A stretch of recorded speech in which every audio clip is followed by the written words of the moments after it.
All right. So, I'm going to do a share screen. I'm Tamala Trussell, and I am the founder of Move Past Plastic. And we're about 2.5 years old. We're dedicated to trying to minimize single-use plastic and its impacts. And are you guys still there? Oh, no. There you are. Mm,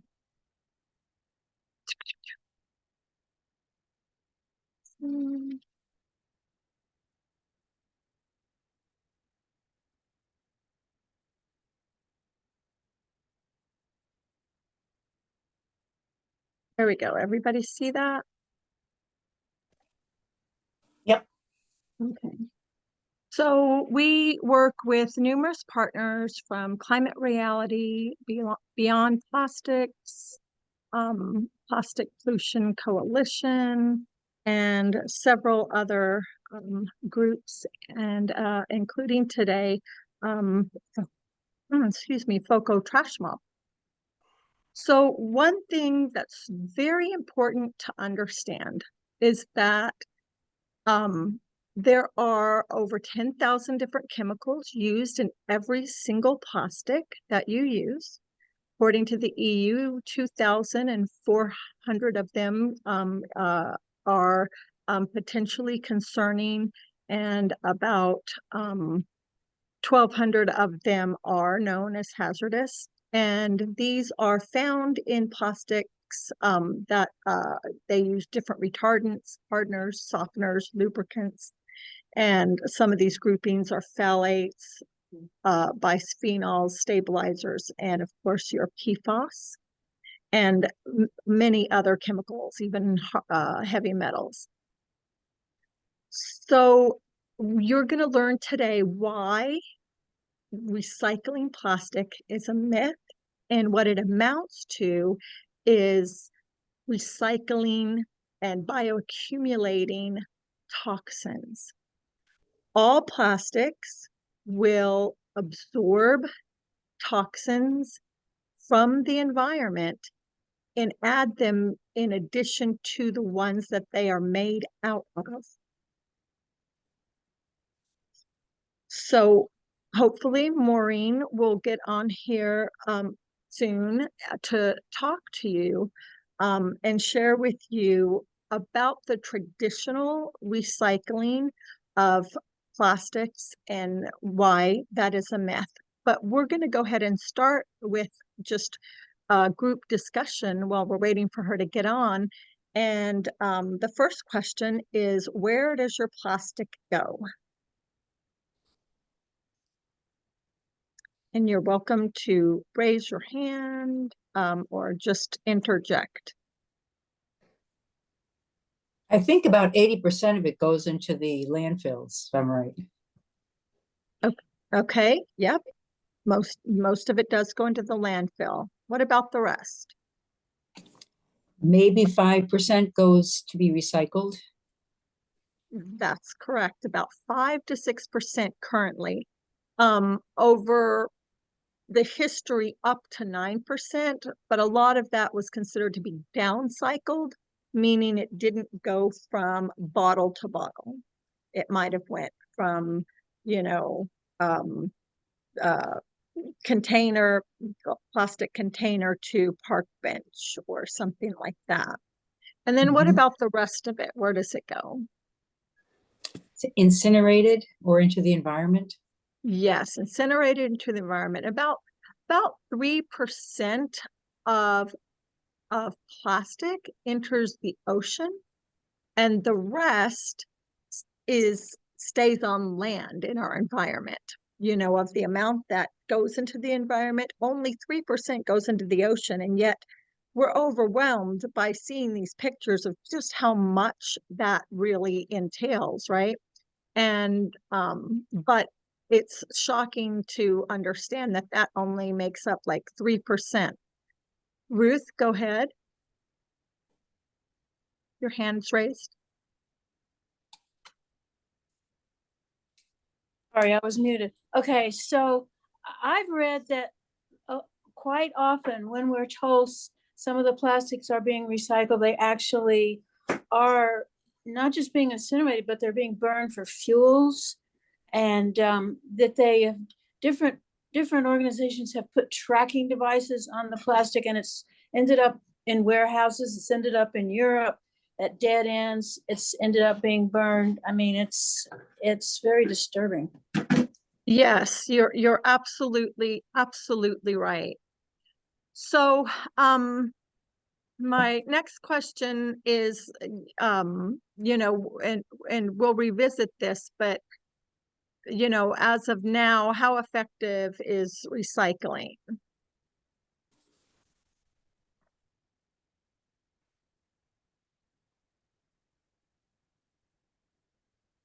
Kathy? Not much.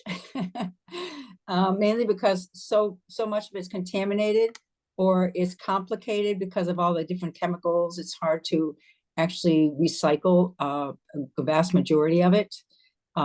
So it's just not going to be useful for the vast majority of plastics.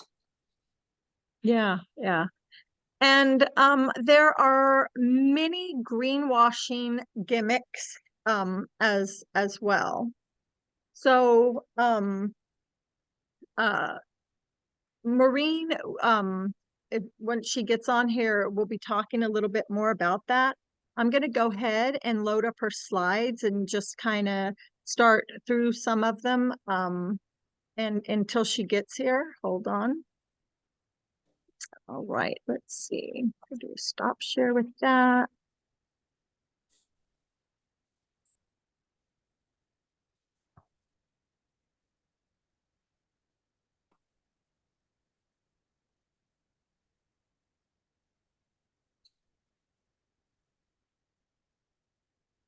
Sorry, everybody. Our guest speakers also having trouble trying to get in here. So this, convenience really does have a price, and that is our disposable economy is growing bigger and bigger with the use of single-use plastics. And it is becoming a big crisis because it's become part of our water cycle and is circulating through our atmosphere, raining down on us along with the chemicals into our watersheds. And so some of the reasons that the recycling is not effective is we have a single stream where we just throw everything into one bin. So that right away contaminates it.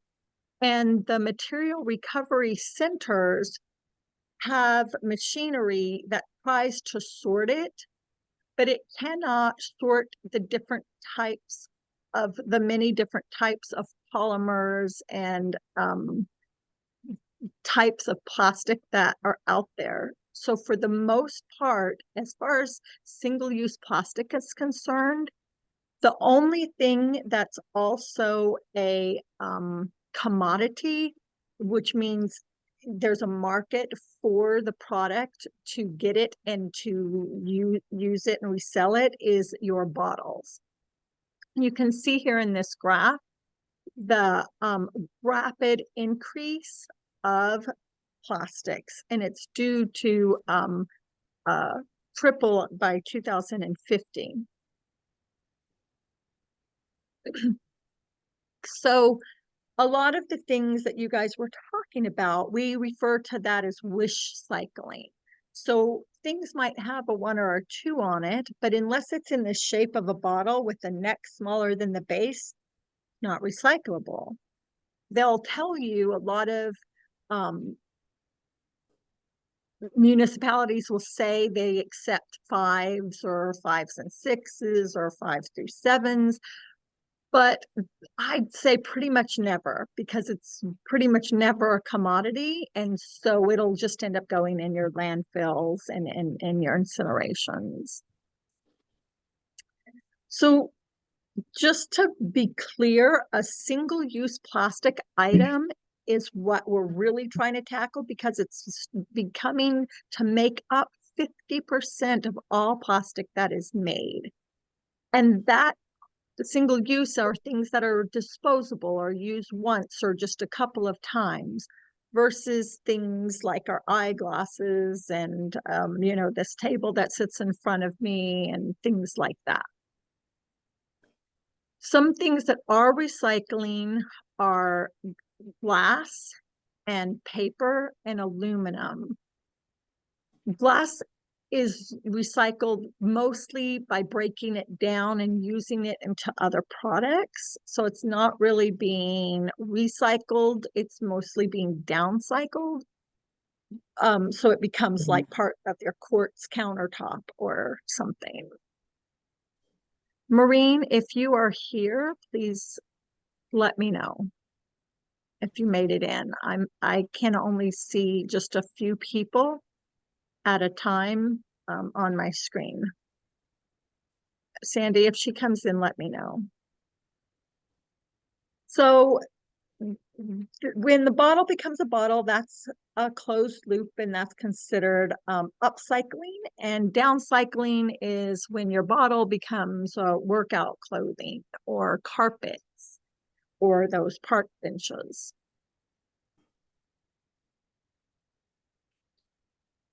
A lot of aluminum gets recycled nationally, 73%, and glass is 23%, and your bottles are 5.6. Once again, this is because of single stream plastics. These black colored plastics definitely cannot get recycled. They're full of a lot of toxins. This is an example of some mirths here and how they attempt to sort. It's important to keep in mind that these symbols that you see here are not recycling symbols.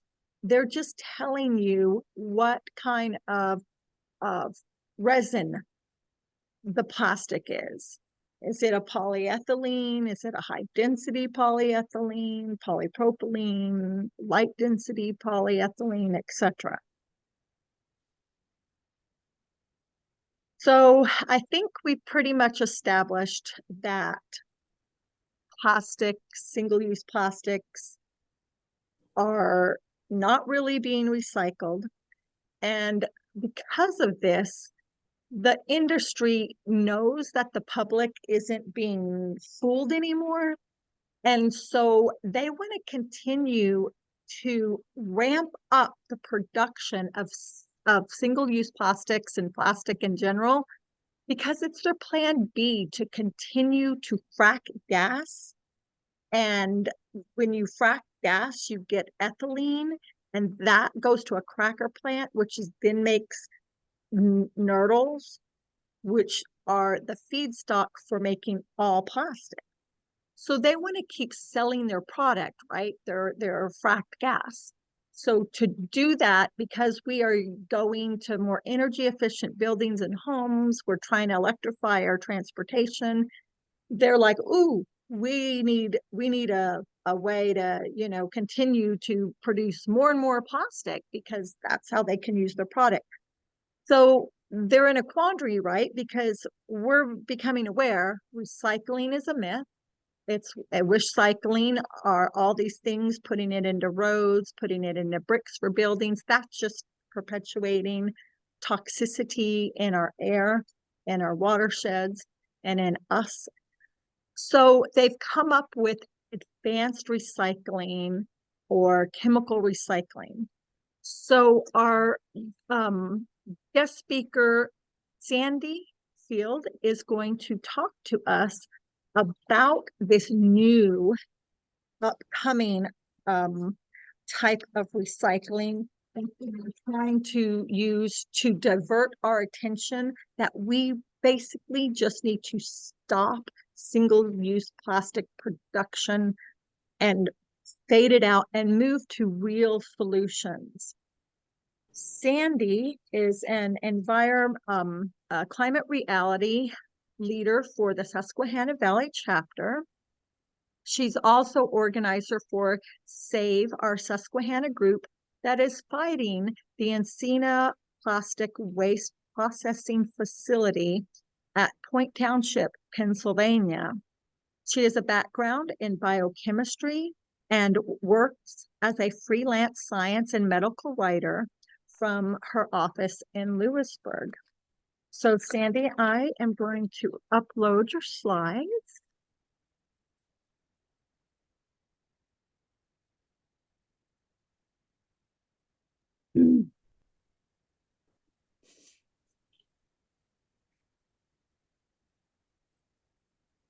Okay.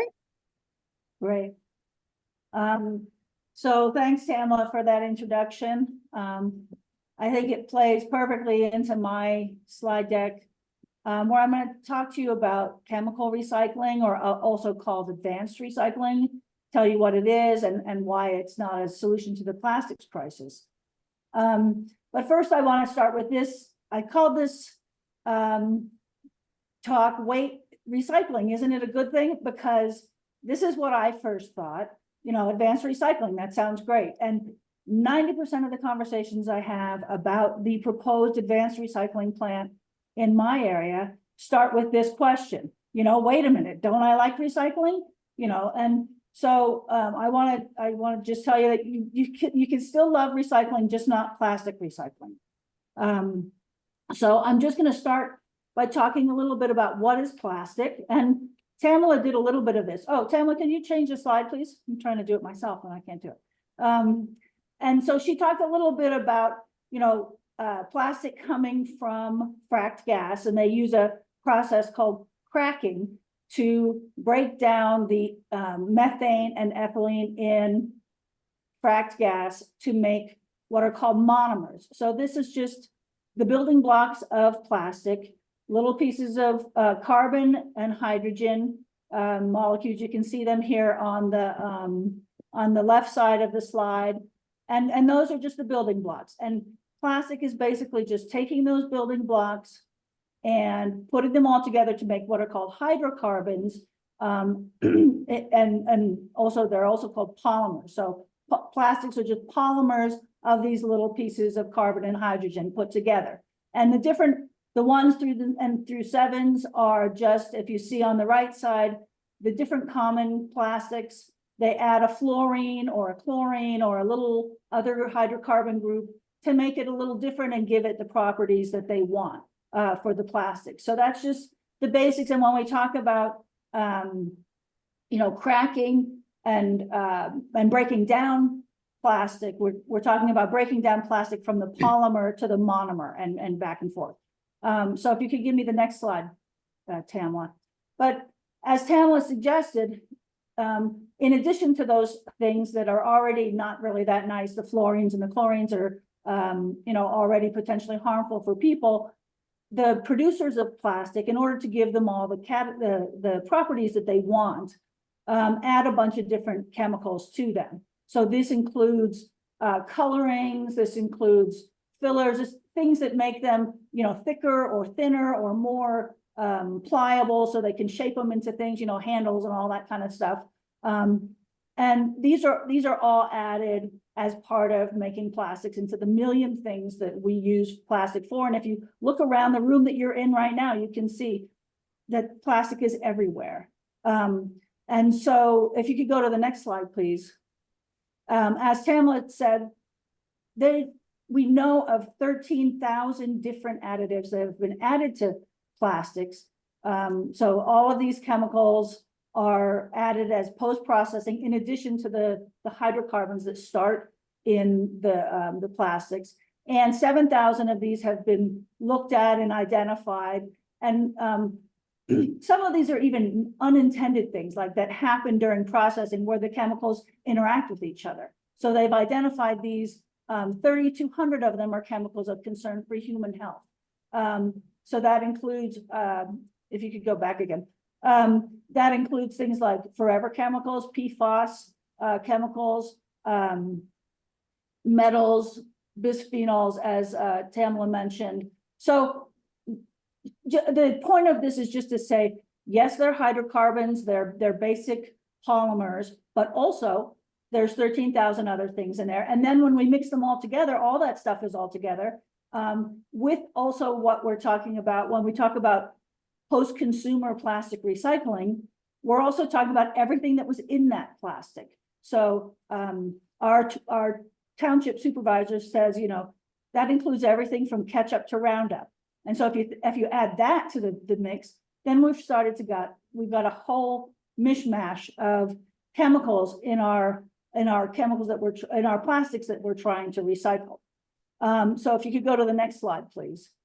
So I want to talk about what chemical recycling is, what they say it is, and the problems that are presented by the idea of taking post-consumer plastic waste and processing it the way that the folks who are proponents of chemical recycling say they want to do. So chemical recycling encompasses a number of different processes. Most of them, they all include heating the plastic to break it down back into those monomers that I talked about. So this may involve a catalyst, which is called catalytic pyrolysis.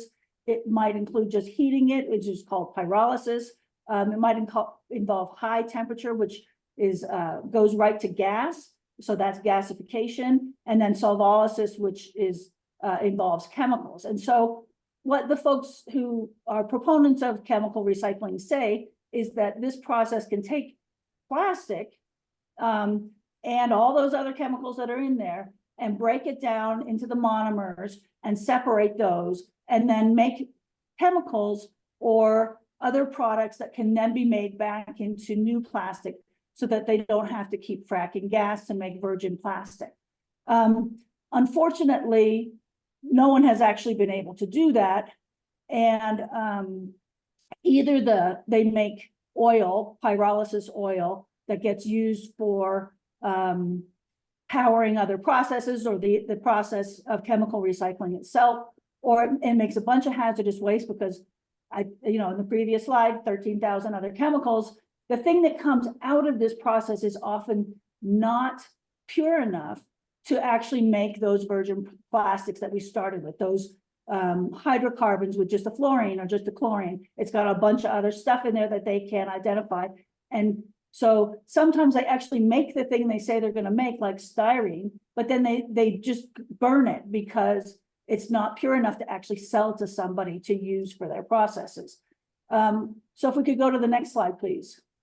So this is just from Beyond Plastics, who, if you have not read their incredible recent report, Chemical Recycling, A Dangerous Deception, please do if you're interested in this topic. It's 156 pages of just pure gold on this topic. But this is just their their figure on how much waste comes out of chemical recycling. All of this plastic goes in.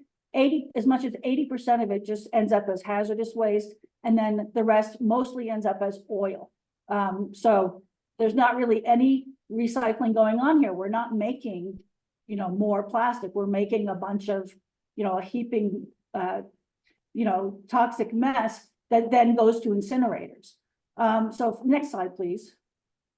There's another one of their terrific figures, and this just talks about kind of what Tamara was saying, where people think they're doing the right thing. They're following, all the 1s and 7s and putting things in the right place. And we're subsidizing it, by the way.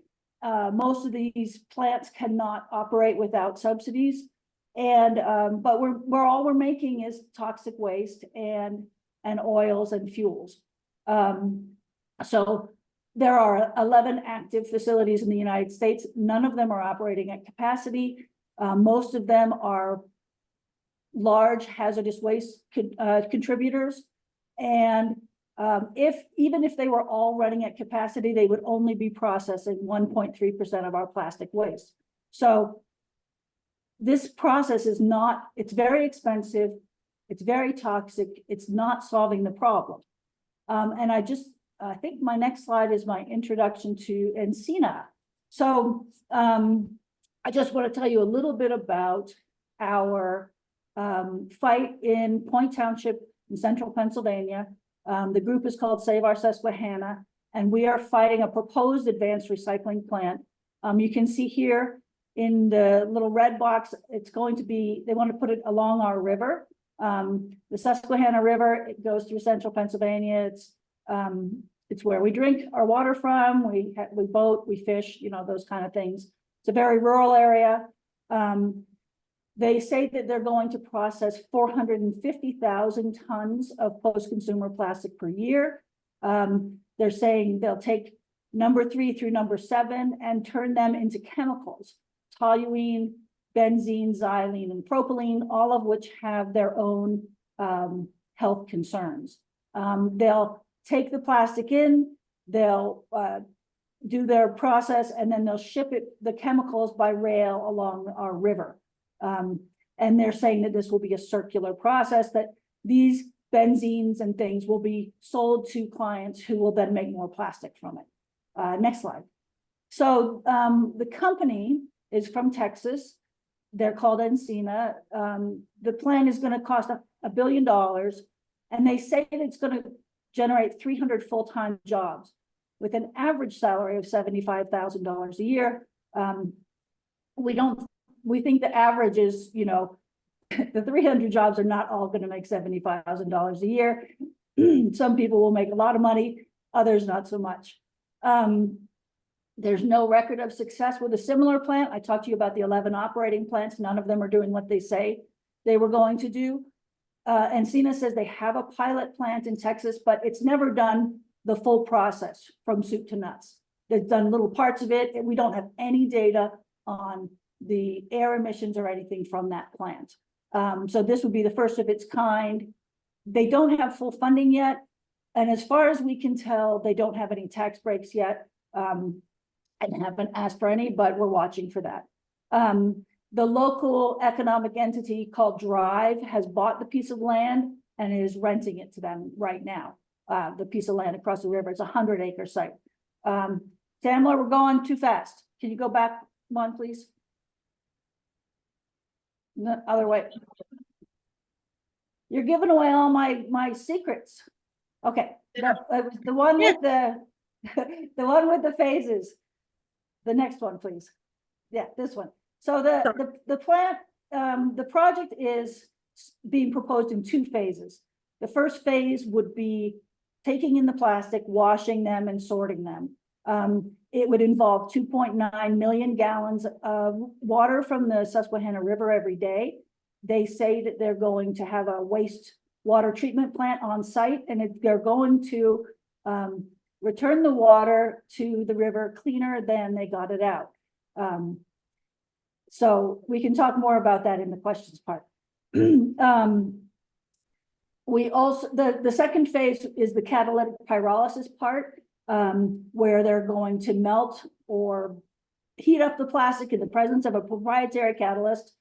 And one of the things I'll mention here is that they use the term proprietary with their catalyst. All of these plants have some kind of proprietary thing so that they don't have to tell you all the stuff that they're doing. And so this is where they're going to take the plastics, make them into pyrolysis oil, and then fractionate those into benzene, toluene, xylene, and propylene. Next slide, please. So what are our concerns? Our concerns are that the site is in the 100-year floodplain of the Susquehanna River.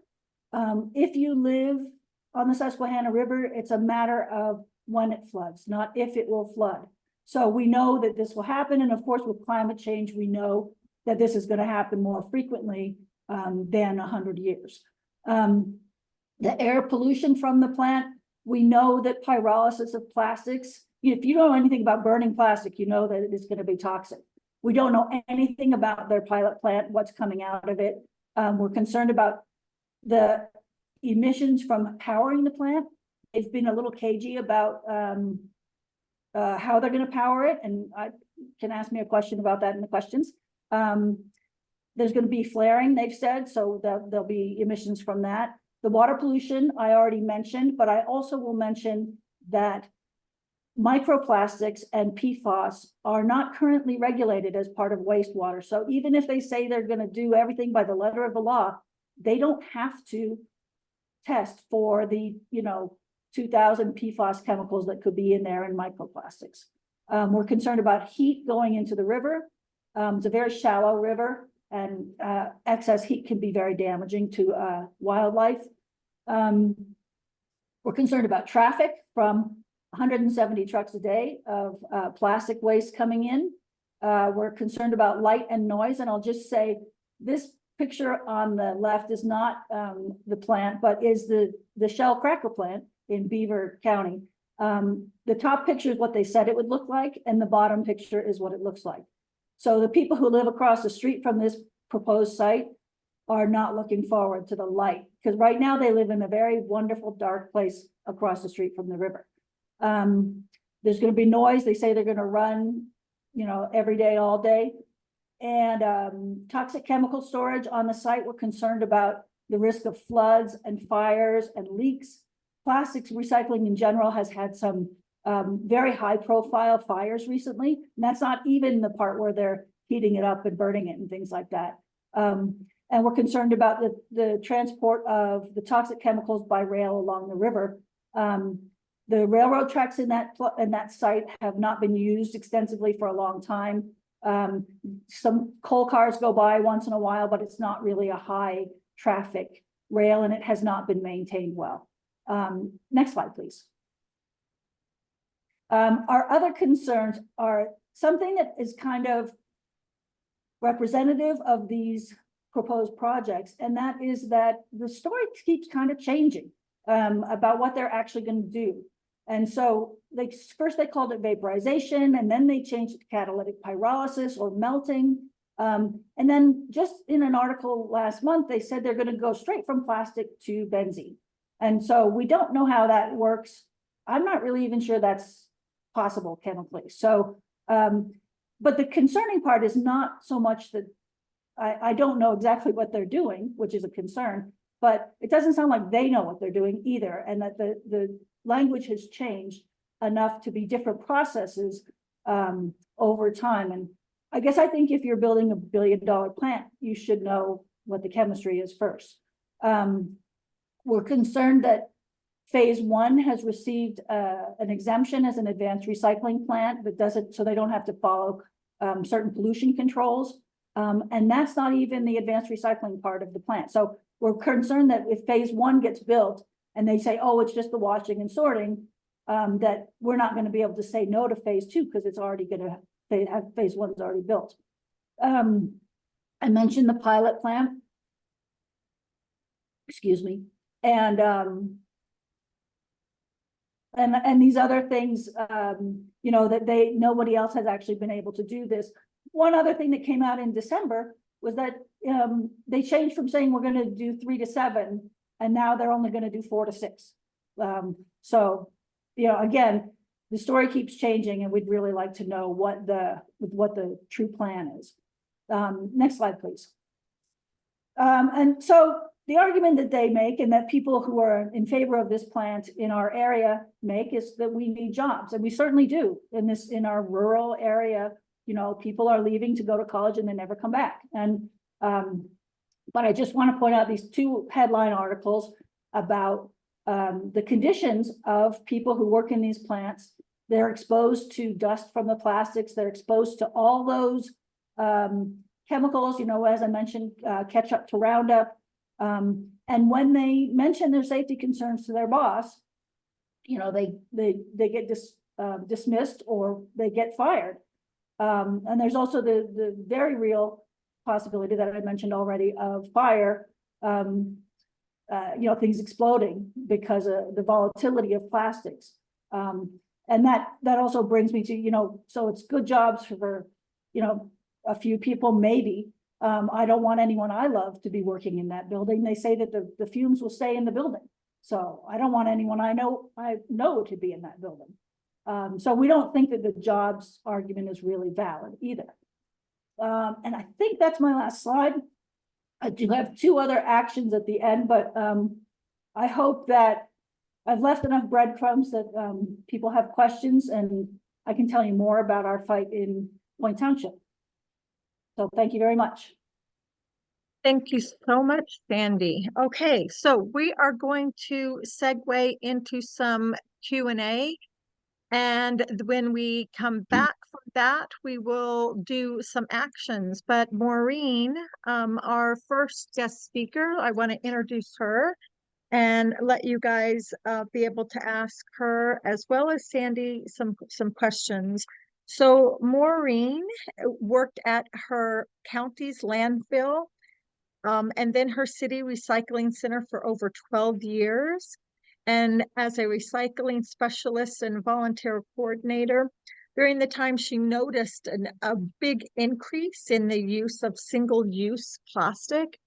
And there was a lot of confusion that followed about what is recyclable and,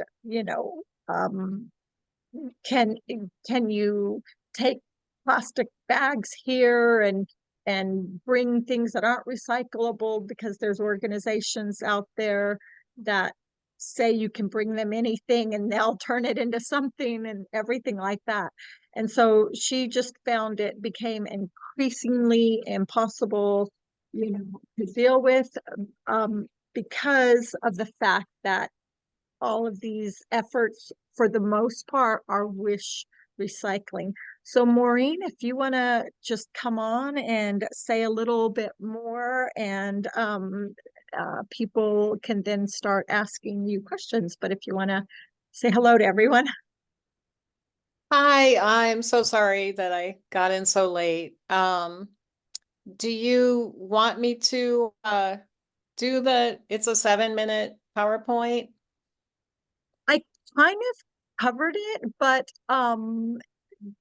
it's just, I don't know, guys, let's see, what do we have? 40. How is everyone feeling on their knowledge base with the old school recycling? Do you want to see if there's some things that you feel you're missing, or would you prefer to ask questions? Ask questions. Okay. Okay, that's fine. I'm sorry I had a really nice PowerPoint all prepared. I did cover it for Yeah, you. It's yeah. not going to be nearly as good as you, but I did try. That's okay. Okay. Thank you. Okay. So I'm seeing some questions in the chat. How can we avoid buying stuff in plastic containers? You cannot. So I'm with FoCo Trash Mob, and what we do is try to nudge corporations to put their packaging to not use SUPs, single-use plastics, as much. So basically you cannot avoid it. And then what will happen to plastics that are collected as if they're to be recycled? The plastics that do get recycled are the number ones and number twos. You probably all know that. Plastics cannot be mixed together and recycled. So the numbers and the chasing arrows cannot be all mixed together. So if you ever see a mixed bale of plastic, that is what Sandy was just talking about. That's going to get incinerated because it cannot be melted down because of all the different chemical properties. So, and then I have one that says, can I finish with PP? So you're talking about polypropylene. Those are mainly in, those go into like pill bottles. Those are what the caps on the bottles, like PET bottles and HDPE, laundry detergent, soda bottles. Those are the caps. That's PP number 5. So I'm not sure what Susan wants to know, what else she wants to know about number 5. That's kind of what the general thing that it's made of. I can put a really good link in the chat for y'all, and it's when I'm done babbling. FoCo Trash Mob. FoCo stands for Fort Collins. You can have a trash mob in anywhere. We are Beyond Plastics affiliate, so you can be a Beyond Plastic local group, or you can be an affiliate, and we're an affiliate because we were a group before we found them. So feel free to email me at focotrashmob@gmail.com. I can put that in the chat if you'd like to know more. Ruth wants to know about Hefty Renew. I'm not familiar with that. So I Can I can't. say something? Sure. Yeah. Okay, so Hefty Renew is being started in a number of states. It's here in Ohio. Hamilton County has accepted it. That you must purchase a orange bag from Hefty. You put all of your plastics in there, and your hauler picks it up. And Hefty says they're going to recycle all those plastics. And my question is, how can we find out for sure whether they're going to burn it? Because on their website, at first, out of 5 options, 2 of them involved burning. Then they removed one, and now they've said on a radio show that they would be burning none of it, and I don't believe them. Yeah, so Ruth, welcome to my world. It's just all about doing all the sleuthing and, and trying to get to the bottom of it. It's really hard to recycle those Hefty bags. That is a strong number 2. It's probably a low density polyethylene, a 2 or a 4. And here in Colorado, we have an very unusual situation with a local recycler that has what's called a densifier. A densifier is over $1 million. Not too many recycling companies can purchase one. And that pelletizer can recycle plastic film. Very few other facilities can, because of if you just think about it, it gets wound up in machinery. It's just unruly. You have to have this special giant machine that takes up most of their building called a densifier. So if you don't have one, I don't know how they can recycle it. So thank you, Maureen. Any questions for Sandy on the new recycling myth of advanced recycling?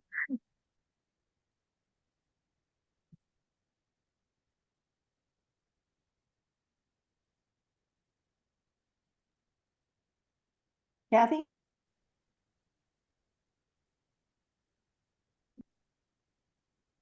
Kathy, go ahead and ask your question and Yeah, unmute. I'm trying to unmute.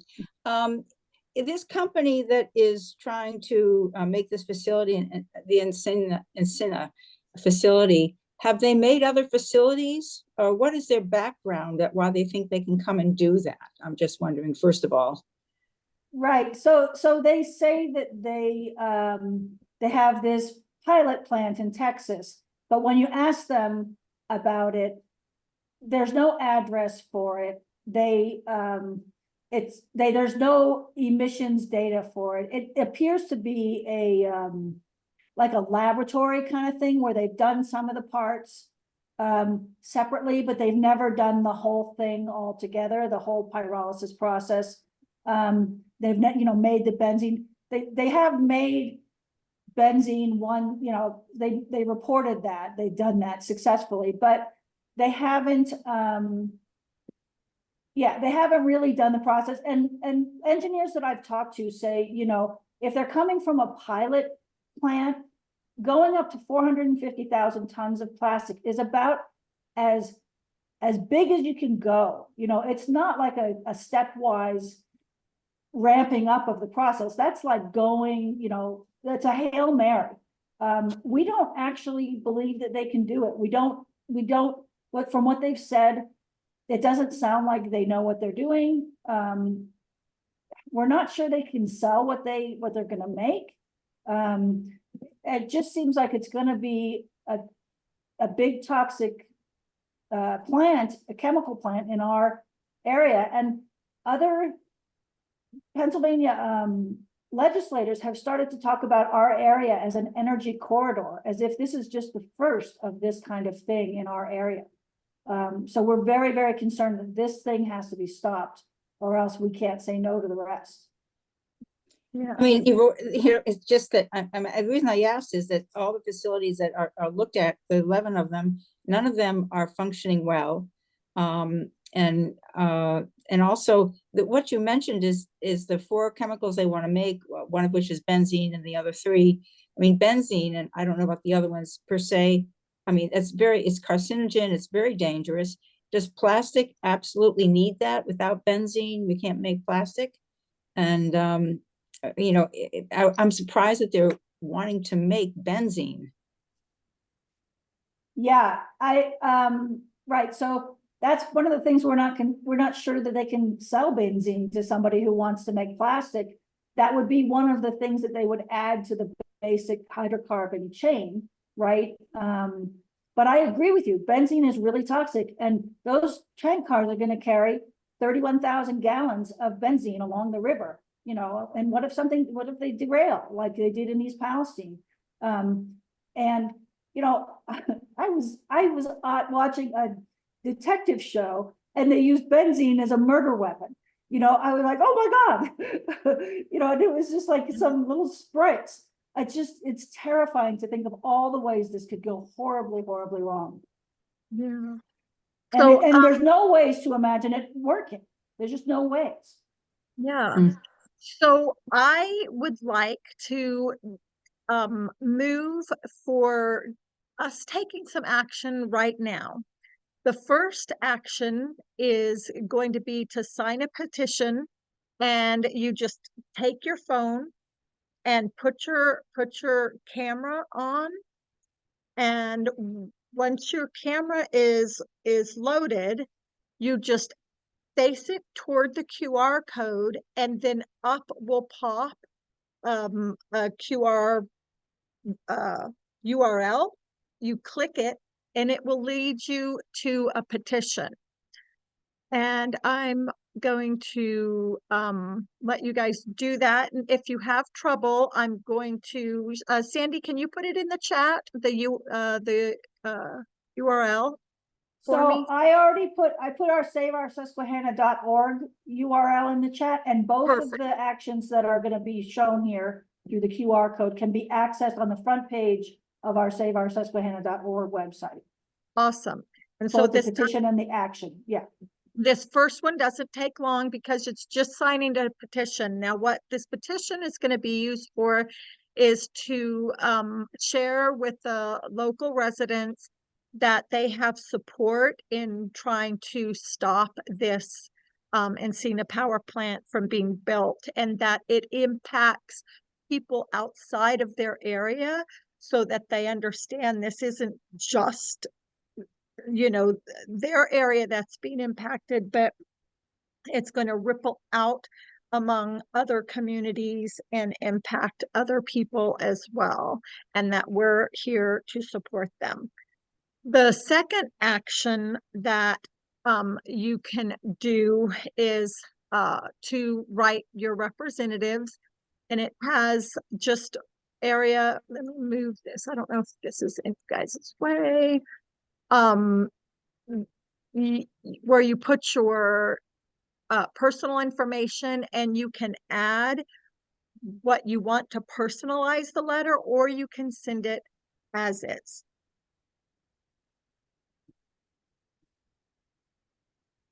So I'm just going to give you guys a minute or so to kind of do that. Can I just hop in with the question? Do you have to be a resident in the state? Absolutely not, because these are impacting people everywhere, right? Mhm. And so you do not have to be a resident of Pennsylvania. Nope. Thank you. We help sign each other's Oh, yeah. things. The yeah, like Sandy said, this is just another way to perpetuate chemical toxicity and bioaccumulation. So they're going to be taking that nearly 3 million gallons of water from the Susquehanna River, and it's going to get contaminated, and they'll be flushing it back into the Susquehanna, and it's going downstream heading toward me. And so PFAS, heavy metals, the toxins that they're going to be using to break down these plastics and turn them into, yes, all those other chemicals, war hazardous and carcinogenic, they're in the same group, toluene, benzene, xylene, and all of that. So as you guys are finishing up this, if there's any other questions, go ahead and ask them.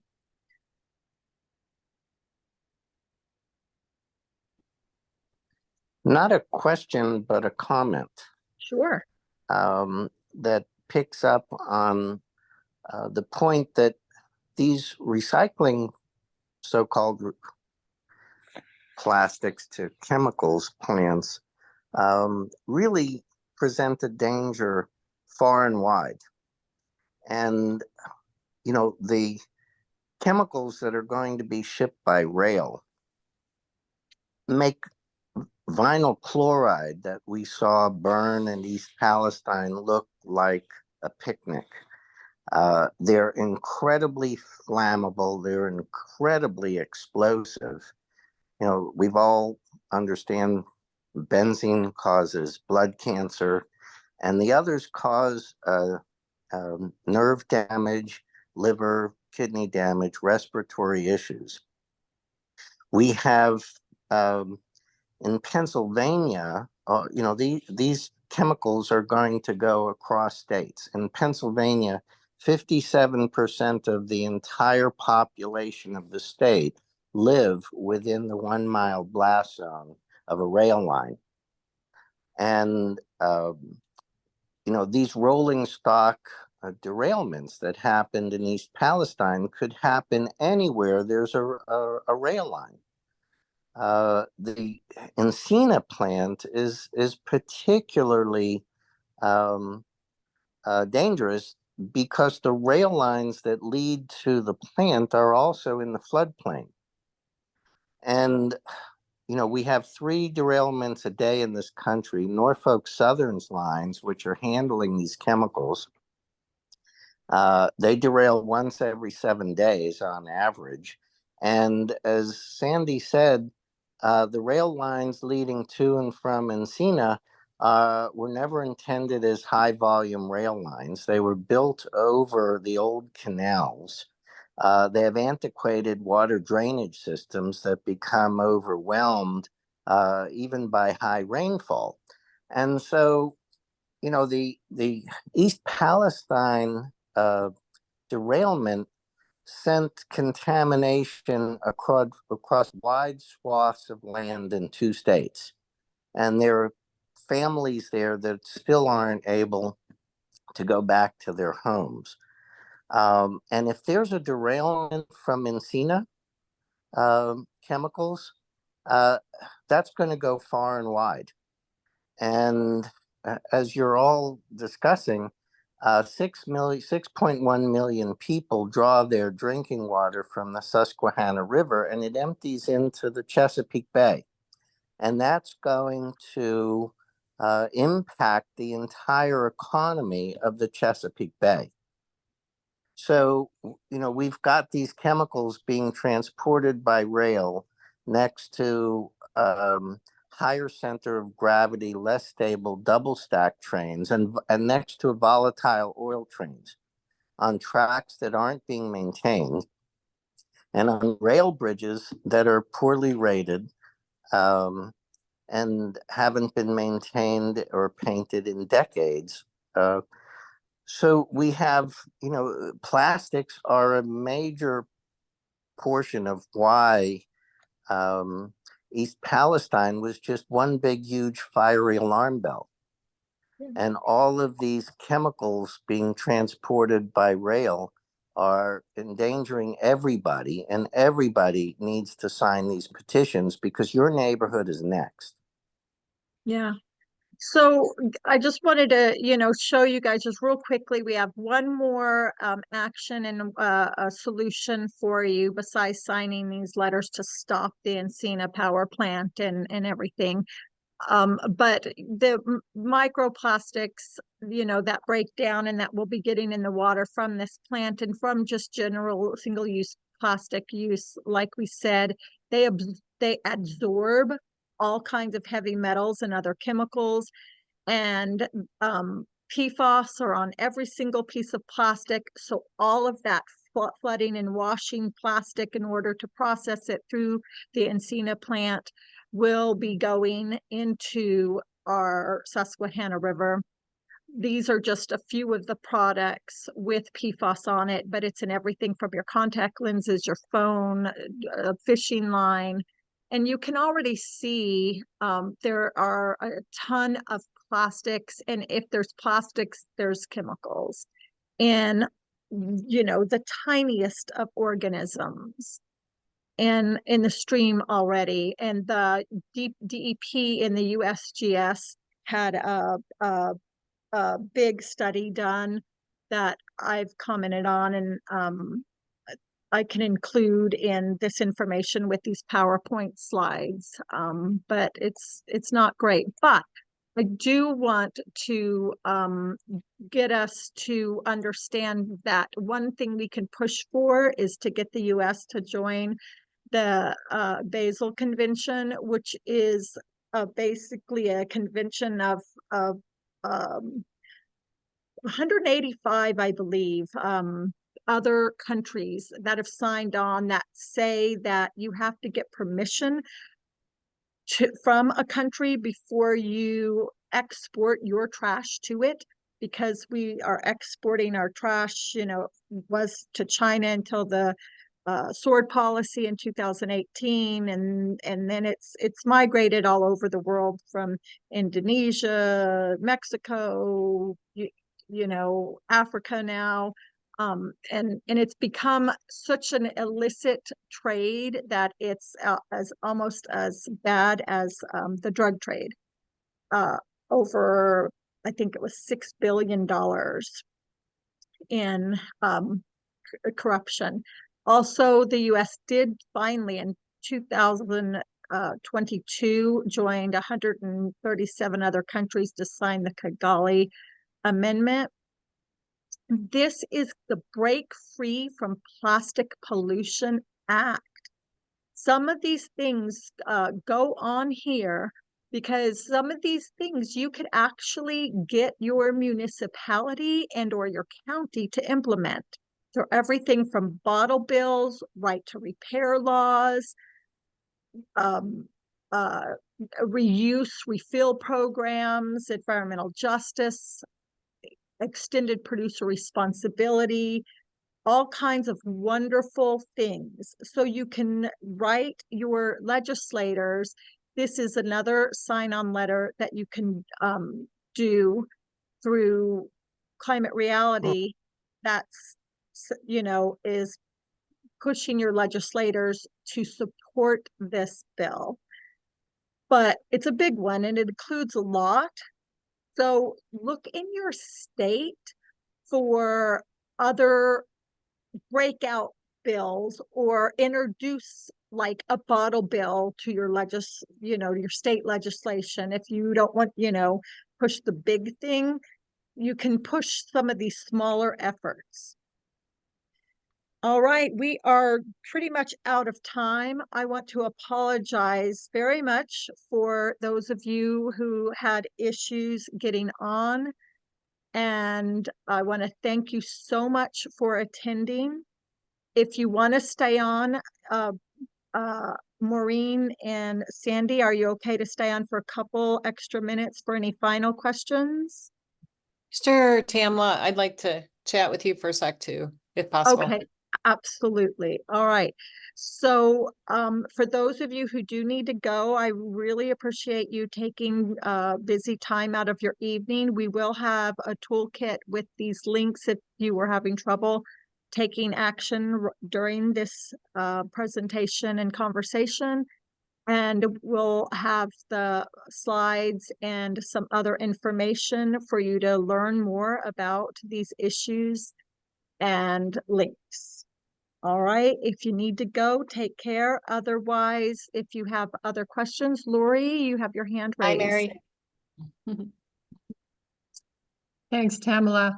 I'm just wondering if there's any resource, website, any source of information to try and find out where our recycling goes from when we throw it in the bin to wherever it ends up. We have tried to ask that question and we get nothing but runarounds. And I just wonder if there's any kind of a resource that we can. So we Lori, can I use. might be able to just give you a little insight. Do you put all your recyclables together and you put them Yeah. on? Yeah. Yeah. So, they're all going to MRF and they're getting sorted there where all of the metals will get recycled. All of them. Glass Okay. may or may not, depending on what you have in your area. Paper will get mostly recycled, but when it's in that sort of single stream system, it gets a lot of contaminants on it. So metals, paper, glass, don't worry about them. They are going to find their way to an end market. It's just the plastics. And Okay. so, And is there any way to find out where those plastics go? I mean, I know that I just read an article, I think in the local paper about that named the company that supposedly buys the recycling, but that's as far as we can go. And right. we're trying to figure out what we can tell people about what happens to their recycling. Yeah. You can get some of that information from your municipality. And you can find out if you have a MRF, a material recovery facility in the area, and then you can try to find out some information there. You can get in touch with me too, and I can probably give you some other tips. But I can tell you with the two main plastics as were pointed out here by Tamla, that the ones usually, I don't know if she showed the PowerPoint, but they usually end up as fleece or or carpeting, or they're downcycled. Mhm. And Mhm. HDPE usually ends up as patio furniture. It's downcycled. So if they are getting recycled, which you can also find out if that material stays domestic, that means that there's a market for it. If it goes out of the country, then it's definitely a sign that it's getting incinerated or waste to energy. Yeah. Right. But I'm happy to help you do the sleuthing. It is a little bit of a little bit of homework. Okay. Yeah, I found, Lori, when I reached out to my material recovery center, that they did not want to answer me, that they really didn't even have answers themselves. I Right. know that municipalities, including mine, say it does 1s and 2s and 5s through 7s, but I know that's not the case because, Mhm. like I said, anything except for a 1 or 2 plastic clear bottle, neck smaller than the base, is not going to be a commodity. You know, occasionally maybe. And if it is, they're going to be taking that 5 through 7 and turning it into that fleece object. And then to the advanced recycling, they also are leading us to believe, this is very important, they're leading us to believe that they're going to take any plastic from our residential recycle bin, and they're going to take it and they're going to turn it into these chemical components that are going to be used to make new plastics. First off, they're not. They're going to be taking packaging, film, and wraps from, you know, from Amazon and Home Depot and the likes of those kind of businesses that are clean, that aren't contaminated.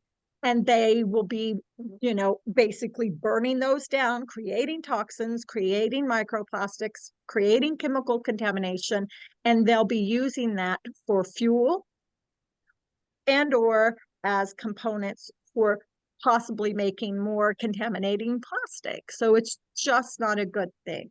Kathy. Yeah, so when when plastic is downcycled into benches and toys or whatever they are made into, are those things going to be leaching off? And apparently the downcycled ones will have more chemicals, possibly more dangerous than the original, is what I've read in some studies. And are they going to then be potentially toxic to people who sit on those benches? Are those going to leach out into people, into the water when it rains, etc.? Absolutely. Yep. They're just perpetuating the chemical toxicity because weathering of plastic, which means exposure to heat, sunlight, cold, will take plastic and break it into microplastics, and it will get into the water and the soil and then become part of the water cycle and aerosols and just work its way down and around and into the water cycle system.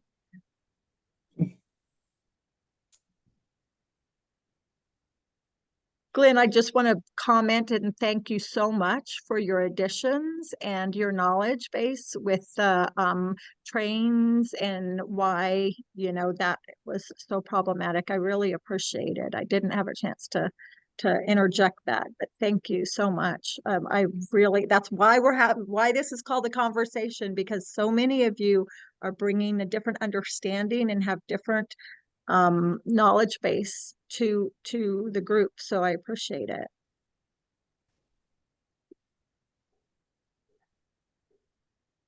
Any other questions or comments? Go ahead. I'm just putting my email in the chat again. Someone asked for it. There's also a link there with earlier in the chat, a really good website that shows you 1 through 7s, what they are, what they're made into, that type of stuff. Wonderful. Okay. Well, I appreciate you guys. I want you to have a wonderful evening. Maureen and Sandy, stay on for a minute and we'll have a little quick chat before we go. Thank you guys all so much. Please share, any emails you get from Move Past Plastic with, our upcoming events to anybody you want. The next one might be changed. It was going to be, what does poop farms and food have in common? But the person who I'm wanting to guest speak on that is renowned in her area. She's not able to do the day for next month, so I might bump that to April and May and move April and May's up to February's. But the next conversation we will have will be on February the 6th. And the topic will be to be announced. All right. So just put on your calendar, 6 o'clock, February the 6th, to be announced topic. And it'll probably end up being safe and healthy playing surfaces for your kids, or how many fish can I eat safely? Because I'm asking her to switch days for those. All right. Bye, everybody. Have a good night. Thanks, everyone. Thanks for being here. Thank you.